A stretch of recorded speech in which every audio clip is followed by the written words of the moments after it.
Jesse, thank you so much for joining us here on Classic FM, and congratulations on the film, not just for its reception critically, but also the Oscar nominations. Thank you so much. 2 Oscar nominations, that must feel pretty good.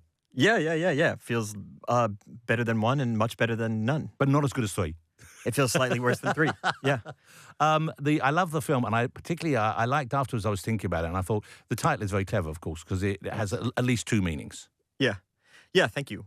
Should I say what those meanings are? Well, I can if you want. But okay, no. I didn't know. No. So right. So the movie opens on the shot of Kieran Culkin, who plays this kind of wild card of a guy, this kind of like charismatic but kind of obnoxious guy. And the title is A Real Pain. Of course, the expression is pain in the neck. So that's what you assume the title is. And by the end of the movie, as we see the title appear over his face again, and you've seen this movie and you've understood who this character is and understand the context in which these guys are living. That you realize it's about something deeper, that this guy is really suffering. Yeah, it's very lovely, elegant writing, if I may say so. Thank you.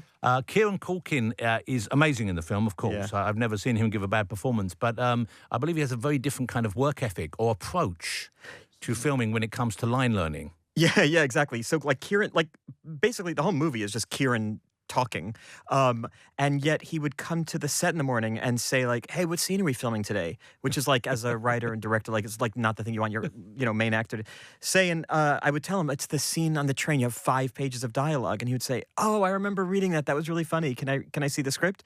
So I'd show him the script. He'd look at it for a minute, we'd go to the set, and he'd be word perfect. Wow. Not only word perfect, but very fast. Yeah, he's some kind of genius, and what he was doing, I think, was living in the spirit of this kind of spontaneous character. He was sleeping 2 hours a night.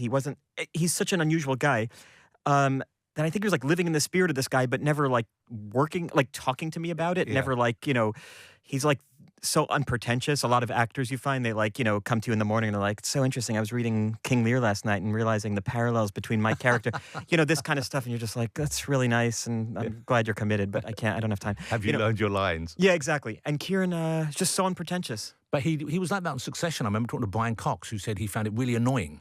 What? In quite a nice way, that he could turn up, that he'd been up all night desperately trying to learn these long speeches, and Kieran came up, didn't know what they were filming, but would learn it almost instantaneously. Exactly. He has some kind of ability. The weird thing about him, or maybe actually the thing that makes most sense about Kieran, is that you could ask him the next day, what lines did you say yesterday? And he'll have no recollection. He's like a toddler. It is, but he must have some weird short-term memory bank. Did you write it with him in mind? No, I kind of wrote it with me in mind. I thought I would play that part. The last play I did, I was on the West End, called The Spoils. I played a character. It's a play I wrote. I played a character named Benji, who's kind of similar to that character. Was that the guy who was making short video films? Whoa, yeah, how do you know that? I went to see it. You saw that? I saw it. I couldn't remember the title. I apologize, but God. I saw it.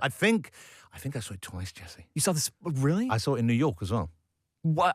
You beat my mom. Yeah, I don't know why I saw it twice. No disrespect intended. Of course, no. I enjoyed it. There's no real reason. But I saw it twice. Oh, thanks a lot. Wow, I want to stop and take 5 minutes to be flattered, but also we have to move on with this. But thank you so much. That is so unbelievably generous. Maybe you didn't do it as a favor, but that's so nice. But anyway, so I thought maybe I would play that part, and I was told not to by our producer, who's the great actor, Emma Stone. She was just saying to me, don't try to direct a movie where you also play a character that's totally unhinged. And I was demoted. I guess as well, even though you're on screen for almost the same amount of time, it's a gentler presence, and I would imagine not quite as exhausting an experience to perform. Yeah, exactly.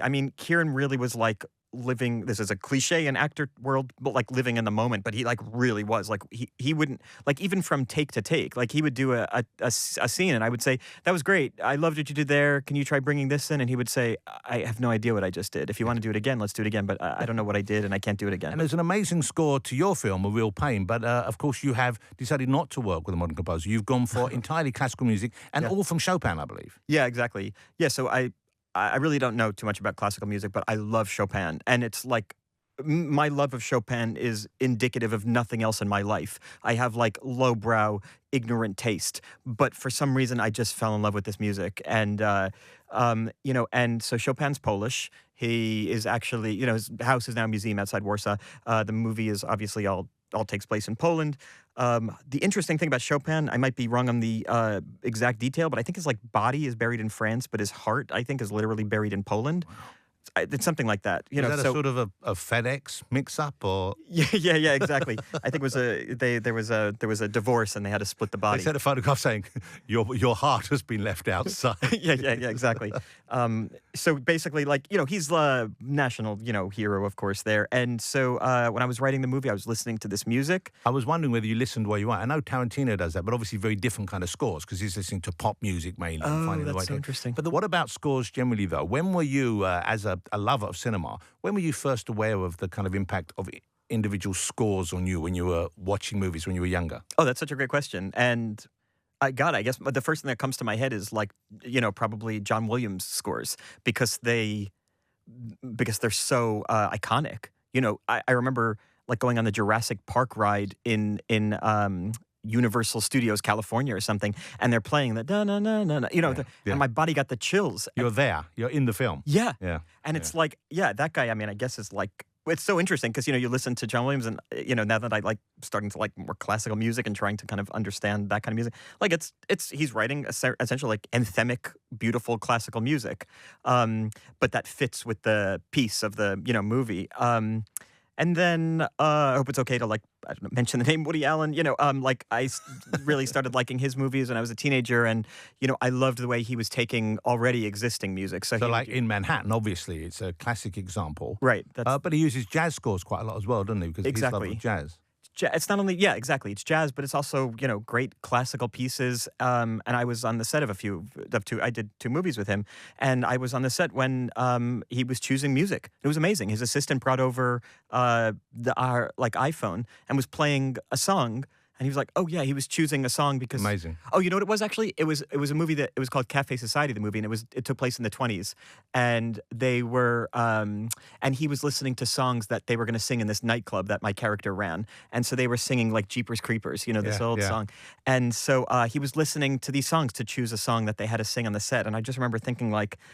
It adds so much to his movies. And he knew what he wanted. He knew, I guess, what he was looking for, that extra texture that it adds. Exactly. For nostalgia, but also the way it sets a mood. I saw a great clip recently of Scorsese, the guy who co-wrote Casino with Scorsese, and apparently when they were writing it, there was a scene that they just finished writing, and Scorsese said to the writer, "Put cream there, write down cream." And he went, "Why?" He said, "Just write down cream, just write down cream, please write down cream." And he wrote down cream, and that's the scene when De Niro decides he has to kill someone, and the music's something dun dun dun dun dun dun dun. That's so and funny. Scorsese knew in that moment, even not listening to it, that was the perfect piece of music. That's funny. To I just carry love us write over. down So cream. I like if that. you had been, if you had decided to work with a composer, say for example the Chopin estate, if there is such a thing, and said absolutely not, would you have gone with a modern composer? Did you have anyone in mind? Yeah, I mean, I work with a composer. He did my first movie, and he's doing my current movie. His name is Emile Mosseri. He is a great genius. He, you know, he was nominated for an Oscar very young for this movie Minari. His first movie was The Last Black Man in San Francisco. He's a genius, and he's great at not just music but sounds. He can just figure out instrumentation and sounds. Like my first movie was about this mother and son, and the leading kid in the movie, played by Finn Wolfhard, is like recording on analog stuff. He's like a musician recording on analog stuff, and so Emile found all this kind of analog, like old style equipment, you know, like a Casio keyboard, you know, from, you know, with those little tiny keys from 40 years ago, you know, to record the soundtrack on. And we're doing a movie now, and I would have asked him to essentially copy Chopin. Yeah. I don't know whether do composers like given that kind of very prescriptive direction. I don't know if composers like classical music because it's not good for their business. You know, when we were working on A Real Pain, my editor, like all the songs that are in the movie were in the script, but my editor, just in case, had his assistant pull like, you know, 150 tracks from Chopin to just have them at the ready if we wanted to throw them in the editing software.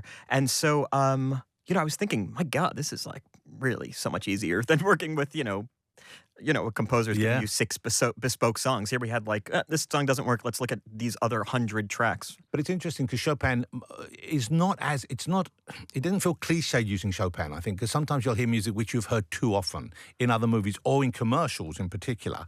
And that can take you out the moment in a movie. So did you have those specific pieces in mind, or did you slot a few different ones in to try it out? Yes, and I'm sure I'll be criticized by music aficionados because I opened the movie with Opus 9. 9, number 2, which is dun, dun, dun, Yeah, dun, dun, dun. it's the best known piece, I think, in the film. And I did that on purpose, and I know I was going to get criticized by music fans, but I did it on purpose because to me it's a gateway drug to Chopin. That's like an accessible track. And so I figured, okay, I'm making this movie. It's about like I want the movie to be accessible. I don't want it to be this kind of like academic, tourist, or sanctimonious kind of Holocaust themed movie. I want it to feel accessible and inviting. And so I thought, okay, I'm going to open the movie with this track. Because it's inviting, and I know music aficionados are going to roll their eyes, but everybody else in the audience, I think, is probably going to be able to feel like they can walk in this room more easily. And then the pieces get a little more, they're not too obscure, but the problem is the too obscure ones distract from the movie. Yeah. You need ones that are like easy listening, essentially. Familiar and comfortable. Easy to listen to, so there are no like mazurkas in the movie, for example. Like it's just they're too distracting, and God, we have one. Sorry, I'm blanking on all the technical terms, but the point is like we were looking for like kind of, and so all the pieces that were in the movie were in the script in the exact place. And while we were on set, I would play the music for people. I said, this is the song that's going to play under this. I would give it to the dolly grip, who's the person who's like, pacing the scene by pushing the dolly, which is the with cameras on. This is the pace of it, so push it at this speed, and it was great. A level of kind of organization like that and planning like that must be so beneficial when you get to the editing stage. It is, especially when you're talking to your investors and they're saying like, hey, maybe you should put in a pop song here. And you say, well, I already put all these songs in the script that you bought. So I was hoping for some Lady Gaga at the end of it. I've got to be. Yes, there was a feeling. Yes, exactly. There was a and I think that's probably the difference between a hit and not a hit. Yeah. Okay. There's something about classical music, unlike score, that I think creates a nice tone for a movie, which is like it separates the movie a little bit. I don't know. It's interesting. It does feel more grown up. That's why I put it in this movie, because in A Real Pain, the two guys are running around Poland, talking about each other's feet. And, I wanted the movie to kind of not have the juvenilia that the characters are experiencing. It's very nice that it does that. It isn't, because it would change the audience's reaction or interaction with the film, I think. Exactly. It would seem like a lighter piece. That's why I put it in the script, too. Yeah. Because in the script, it's like a funny, like it reads as like a funny script. And I wanted to make sure readers knew this is something actually that an adult is making. That, yes, the characters are kind of acting like kids sometimes, but the filmmaking is adult. Because, of course, you are an adult now. Yes, I just turned adult. When are we going to have, from Jesse Eisenberg now, acclaimed Oscar-nominated writer-director, very gifted actor as well, the Chopin story? Surely that's the next part for you. Literally, my crew from A Real Pain, they just finished, like everybody, just finished shooting the Chopin story. Oh. It's in Polish. Jesse, so lovely to spend some time with you. You too. Congratulations again on the movie. I hope to see you again when your Julian Moore musical epic comes out. That would be awesome. Thank you. Take care.